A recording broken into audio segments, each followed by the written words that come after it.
What's up, guys? It's Benny. This is not a drill. It is actually happening. Everything is popping off right now, and the American embassy in Israel is demanding that all Americans flee the country as quickly as possible.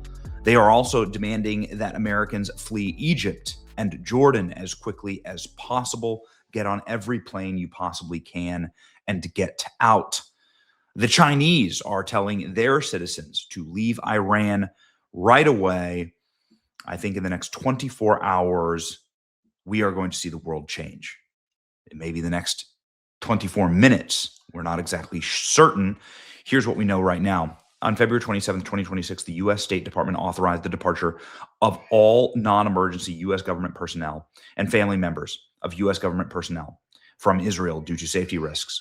In response to security incidents and without advance notice, the U.S. Embassy may further restrict or prohibit U.S. government employees and their family members from traveling to Israel, the Old City of Jerusalem, the West Bank. Persons who may wish to consider leaving Israel while commercial flights are still available must do so. Read here. Travel advisory. Get out. What is why reconsider travel? Due to terrorism, civil unrest. Terrorism and civil unrest. Ladies and gentlemen, they're going to bomb Iran. They're going to go to war with Iran. And Iran has proxies, the proxies of Hezbollah, inside of the borders of Israel. And that's what's happening right now. Mike Huckabee has also told, he's the ambassador to Israel, also told Americans that they must leave now. And if you are tracking the overnight airlifts of these C-17 Globemasters, these Stratofortresses, you will see a monster amount of movement over the air bridge into Europe and then landing right here in Israel. Everything surrounding Iran right now, 63% of all American deployable assets are in the surroundings of Iran right now. U.S. Embassy urges staff to evacuate Israel due to safety risks, prepares for attack on Iran. The largest aircraft carrier in the world, the Gerald Ford, has now docked in Israel. Here we go. U.S. allows some embassy staff to leave Israel, citing safety risks. Mike Huckabee encouraging people with families to leave now. Here we go. The USS Gerald Ford, the world's largest aircraft carrier, has arrived off the coast of Israel.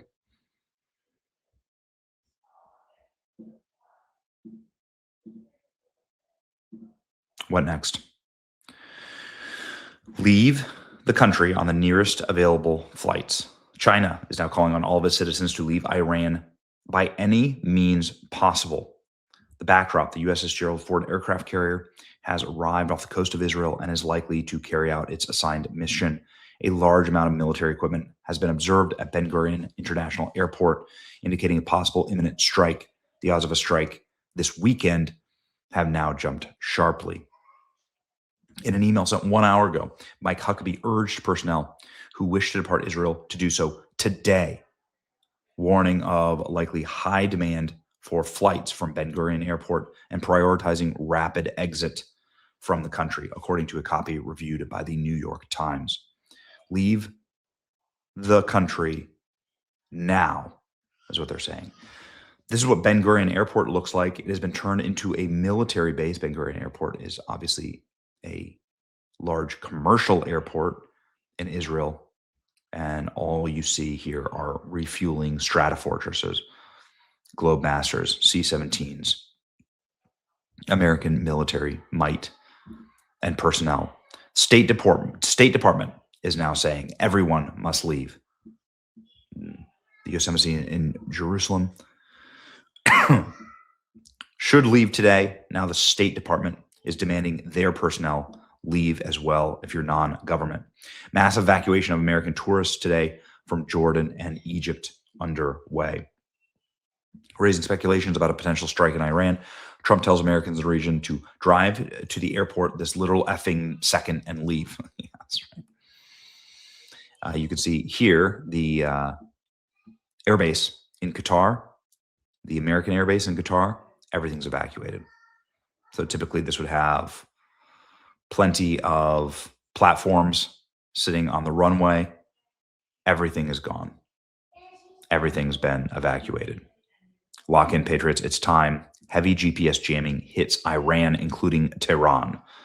So their GPS is now no longer working in Tehran. This seems like the beginnings.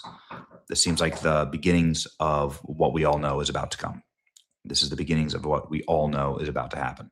Look at this. Almost 20 Boeing KC-135 refueling aircraft lined up and ready to go in Tel Aviv. Passengers on commercial flights filming this in shock. There you go. China tells all of its citizens to leave Iran immediately. And China saying it's all popping off. And this is probably the one that you need to see the most. Here's Dan Scavino. Dan Scavino is, of course, the mouthpiece of the president. There's nobody who I'm relatively close with a lot of members of this administration.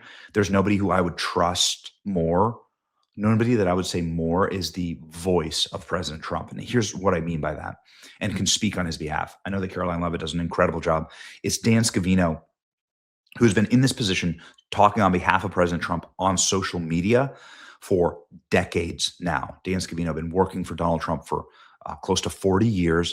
He's been posting for Donald Trump as his voice on social media. Trump obviously approves and writes a lot of the posts, but it's Dan Scavino who controls those assets, controls those elements, who drafts those posts and works with the president as his voice. And he's been doing that for the longest of anyone. So this is what I mean by when I say when Dan Scavino posts something, you should just take it to the bank that it's effectively from Trump. And he just posted a video, an ominous video of all of these B-2 bombers sitting on a runway, ready. You think we're going to war with Iran? Yep. Operation Midnight Hammer is here. The memes have already started of Trump, J.D. Vance. Everybody's gangster until the sky starts missing pixels. There you go.